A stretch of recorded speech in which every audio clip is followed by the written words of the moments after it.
इनमें कुछ अलग है इसलिए यहाँ पर है।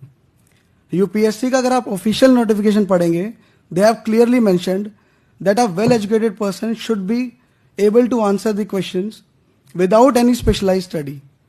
सो आपको एक स्पेशलाइज्ड स्टडी नहीं चाहिए इस एग्जाम के लिए, you just need general awareness of the various issues. उस पर आपकी अंडरस्टैंडिंग क्लियर होनी चाहिए फर्स्टली।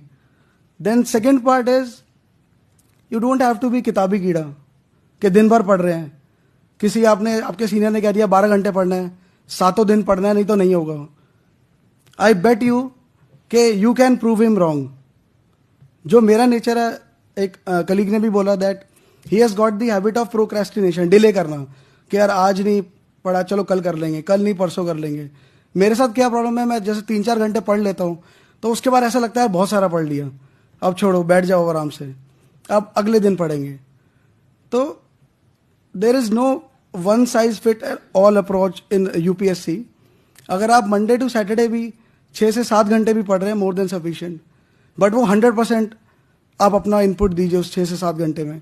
और संडे एंजॉय करो, जो करना है करो, refresh yourself, because it is not only a knowledge test, it is not only a personality test, it is a knowledge cum personality test.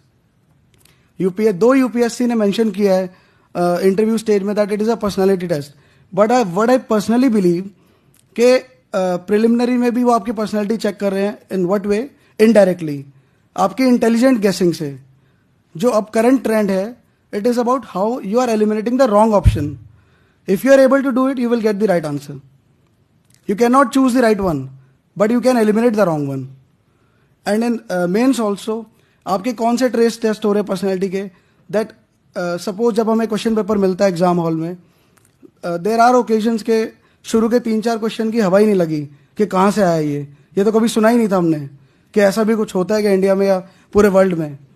ऐसा बहुत बार होगा, हर बार होगा। जितने भी मेरे कलीग्स भी हैं जो दोबारा देंगे, आई एम नॉट गिविंग, मतलब मैंने इस बार प्री नहीं दिया ना, मैं दूंगा।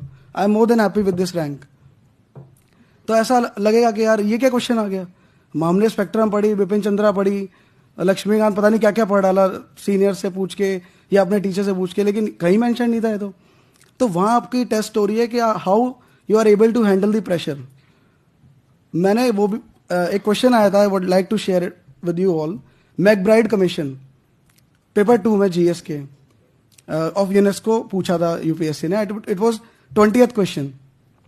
तो पहले 19 लिख लिए, जो थोड़ा बहुत आता था लिख दिया सब में, and I was left with 5 minutes. मुझे कुछ नहीं पता था मैकब्राइड क्या है, कब हुआ, ये बहुत पुराना कमीशन होगा कुछ तो, बट यूनेस्को की फुल फॉर्म पता थी कि हाँ ये एजुकेशन से और इन सब से रिलेटेड है। तो बस मैं मैकब्राइड में वही सब लिख दिया यूनेस्को का बना के, एंड लास्ट में लिख दिया यस इंडिया इज सपोर्टिंग, बिल्कुल पॉजिटिव। पता नहीं इंडिया ने सपोर्ट किया है कि नहीं किया, या क्या मैकब्राइड था वो, बट इंडिया इज सपोर्टिंग।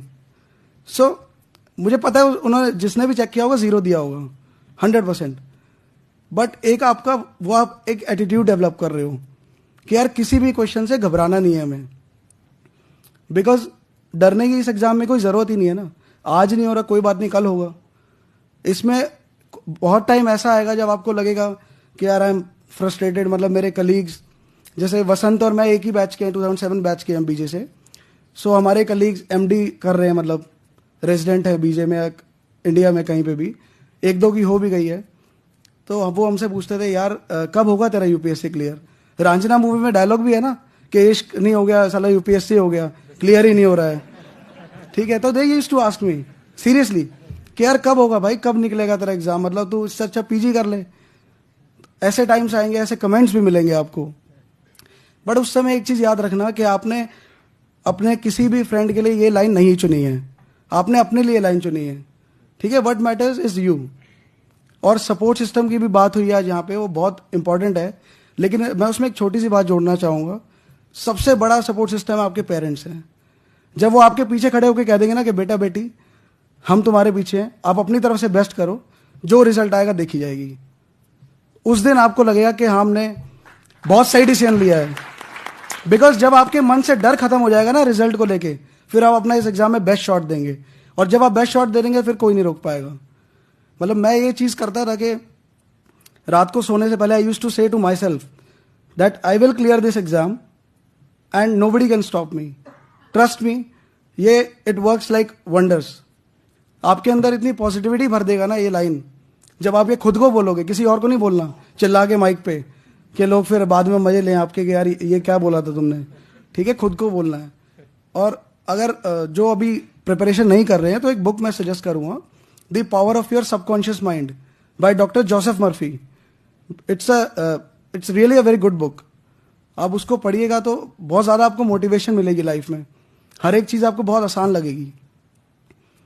और बस ज़्यादा कुछ है नहीं कहने के लिए। अतुल सर का मैं थैंक्स बोलना चाहूँगा दिल से कि इन्होंने मेरे को दिल्ली से इनवाइट किया यहाँ पे आने के लिए, और मैं स्पेशली सिर्फ इसी फंक्शन के लिए आया हूँ दिल्ली से, और कोई काम नहीं था मुझे यहाँ पर। So thank you all for इतना आपने पेशेंस रखा कि मैं लास्ट कैंडिडेट हूँ बोलने के लिए, बट फिर भी सुन रहे हैं आप लोग, सो नहीं रहे हैं। तो thank you so much, best of luck. एक सचिन बोलला त्यावरून मला 2-3 गोष्टी आठवल्या. म्हणजे फरक काय 193 326.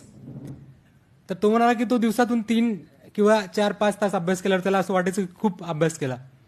ऍक्च्युली ते खरं आहे. म्हणजे तो 4 तासात जे कव्हर करत असेल ते कव्हर करायला आपल्याला 10 किंवा 12 तास लागतील. म्हणजे त्याचा स्पीड वाचण्याचा आणि लिहिण्याचा मी इथून उठून यासाठी आलो, तेवढ्यासाठीच लिहिणं किती महत्वाचं आहे. म्हणजे एकदा सर क्लासमध्ये एक काहीतरी सरांचं होतं की एक प्रश्न देणार आणि तुम्ही त्याच्यावर इंट्रोडक्शन लिहा, फक्त इंट्रोडक्शन लिहा. तर सरांनी एक काहीतरी प्रश्न दिला, मी घेतली इंट्रोडक्शन लिहायला. मी पहिलीच ओळ माझी संपली नव्हती तोपर्यंत याचं इंट्रोडक्शन फिनिश. म्हणजे मी एक ओळ लिहित नाही तोपर्यंत याच्या 5 ओळी लिहून झाल्या होत्या. म्हणजे तुमचं लिहिण्याचं स्किल हे किती महत्वाचं आहे हे लक्षात घ्या. म्हणजे त्या गोष्टीवर एफर्ट्स घ्या. लिहिणं खूप महत्वाचं आहे आणि तुम्हीही तसा प्रयत्न केला तर कदाचित तुम्हाला तेवढं चांगलं आउटपुट मिळेल. थँक्यू.